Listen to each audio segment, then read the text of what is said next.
eles conseguiram chegar em segurança em um outro local, explicando que seu oponente fortaleceu os números e isso ajuda eles. A garota agora estava seguindo o Bai, mas ele não consegue entender por que ela simplesmente não vai embora. Mas fica chocada quando o Lin os interrompe. O Lin grita pelo Bai. O Bai tenta fingir que ele estava o confundindo, mas o Lin explica que ele nunca vai conseguir se esconder, porque todos os 4 setores sabem seu nome e sua aparência. Ele expressa a sorte que tem, pois assim que matar o Bai, os esforços vai ajudar o seu setor. Eles tentam atacar com apenas um cultivador, mas um setor espiritual e corrente sanguínea chega para explicar que eles receberam ordens de proteger o Bai. Surpresos ao ver o quão bem ele estava, eles só saem dali, mas os patriarcas mandaram que ele fosse protegido a todo custo. A menina fica ainda mais surpresa e se apresenta ao Bai, enquanto também presta homenagem ao jovem patriarca do setor espiritual e do setor da corrente sanguínea.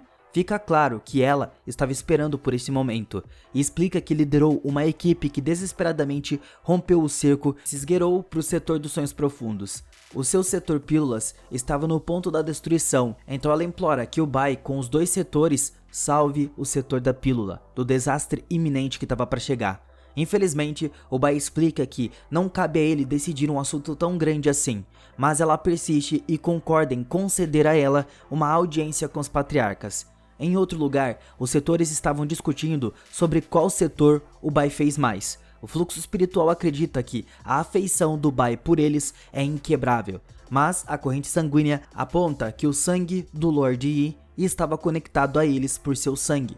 A discussão continua sobre se o Bai é mais importante para o fluxo espiritual ou corrente sanguínea. Assim que ele chega, ele explica à menina que é hora dele fazer o que deveria ser feito há muito tempo e aparece diante de todos para explicar que todos são família e não há necessidade de lutar, pois ele sempre estará com eles. Por incrível que pareça, todos estavam lutando enquanto discutiam. Em outro local do palácio subterrâneo do setor profundo, o líder do clã Hanyan dá um relatório ao Qi. Ele é informado que os setores espirituais e corrente sanguínea começaram a limpar a retaguarda. Eles alcançarão a fronteira do clã Hanyan em alguns dias. Ele explica que faltam apenas 3 dias para a matriz de transporte secreto ser completa e os levará para a parte de trás dos outros setores de espírito e corrente sanguínea. O patriarca ordena aos seus homens que ativem a matriz do teto da montanha imediatamente. Ele avisa que, se perder a oportunidade de vitória, fará com que todo o clã pague por isso com as suas vidas. E portanto, a matriz é ativada em um outro local que nós vemos e ele faz um discurso sobre a limpeza. Os discípulos continuam com suas brigas, pois os 2 lados não podem fazer as pazes um com o outro. O Bai foi designado para liderar pessoalmente os discípulos que limpe a retaguarda, eliminando os sobreviventes do setor do fluxo. Os discípulos do setor espiritual apontam que cooperar com o setor de sangue será impossível. No entanto, o setor de sangue explica que eles devem se sentir honrados em poder cooperar com eles. O Bai explica que ele não viajou milhares de quilômetros para tratar de assuntos tão triviais como a briga entre os 2 lados. O patriarca explica que pediu para ir e continua afirmando que a batalha decisiva dos 4 setores se aproxima. Os membros do Legacy pegaram a besta de guerra para as linhas de frente, mas agora há turbulência subjacente na retaguarda do campo de batalha com os restos malignos do setor dos sonhos profundos. Esse grupo que foi informado não é apenas extremamente importante para a batalha que está por vir, mas também precisa de alguém com uma identidade respeitável para unir e liderá-los. O Bai humildemente aponta que ele sempre tentou se manter discreto, então o Bai assume que ele é contra liderar o grupo, mas mostra que ele está à altura da tarefa ao se apresentar para fazer um discurso. Ele pula na direção para a ação quando ele impede que o Bai Hanli, um dos mestres, e o Jali discutem entre si. O Bai dá um discurso para eles, para que eles se reagrupem e tentem um ataque surpresa. O Bai deixa todos muito animados. O Li queria a glória para o setor espiritual e ele tenta destruir a matriz criada anteriormente, mas o Jali se recusa a deixá-los ter glória e pula na frente dele. O Jali só se machuca durante a sua tentativa e o Ben-Hanli zomba dele impiedosamente. O Jali se recusa a desistir, então ele e o Ben-Hanli atacam juntos de forma chocante. Eles descobrem que seus ataques foram engolidos pela matriz do teto da montanha. Parece que é uma matriz comum, mas é internamente feita por feitiços que extraem o poder da montanha. O Bai chama em voz alta o clã Hanyan e explica que deseja incorporar seu clã às suas tropas. Eles recusam e exigem que todos deixem o seu território ou os intrusos pagarão com suas vidas.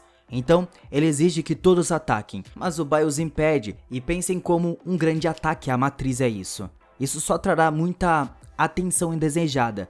O grupo fica chocado quando o Bai instrui eles a se posicionarem e protegê-lo, pois ele tem um plano próprio. Na chave da base oculta, foi explicado que os preparativos estão quase completos e aqui o clã Hanian se prepara para apoiar os reforços da linha de frente ao lançar seu ataque surpresa. Ele pergunta a localização atual do Bai, que estava na frente da sua matriz e é extremamente informado de que ele refinou elixires o dia todo.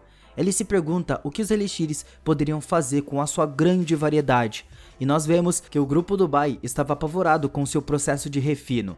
Os outros se perguntam por que o Bai Hanli exagerou tanto com a sua proteção, mas ele explica que esses são o setor da corrente sanguínea, e nessa hora uma das pílulas de refino apareceu ali. Todos ficam chocados ao ver uma das pílulas de refino que não explodiu.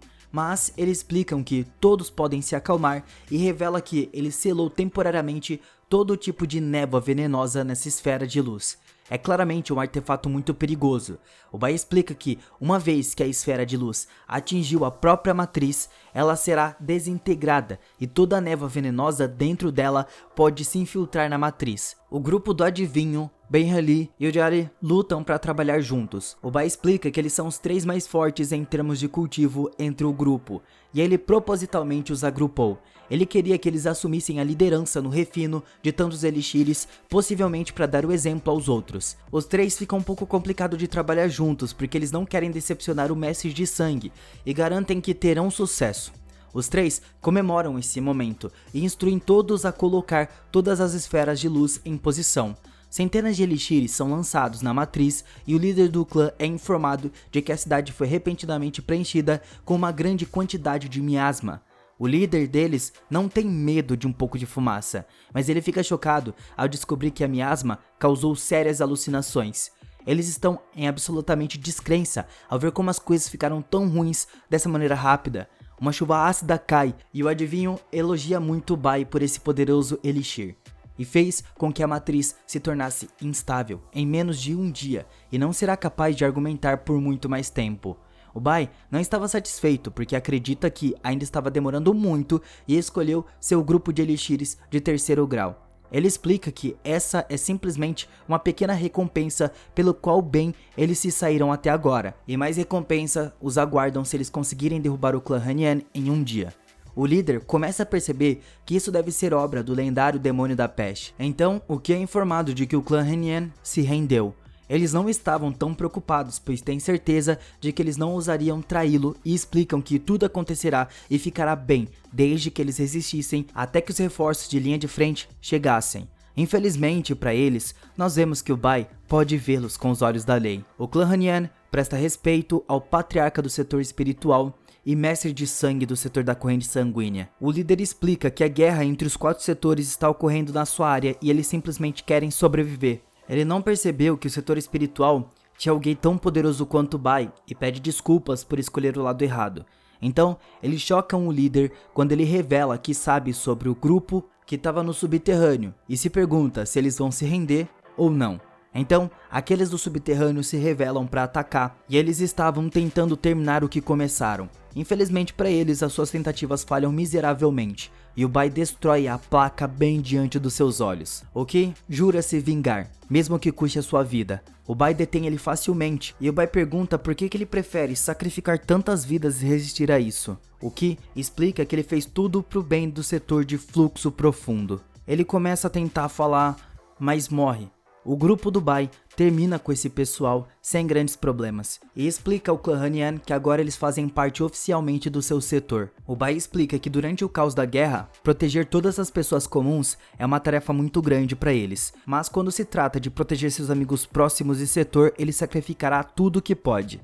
O líder Hanian não pode acreditar como o Bai gentilmente poupou o seu clã quando ele poderia facilmente ter lidado com eles duramente. O líder fica com um temor e jura cortar todos os laços com o setor de fluxo profundo.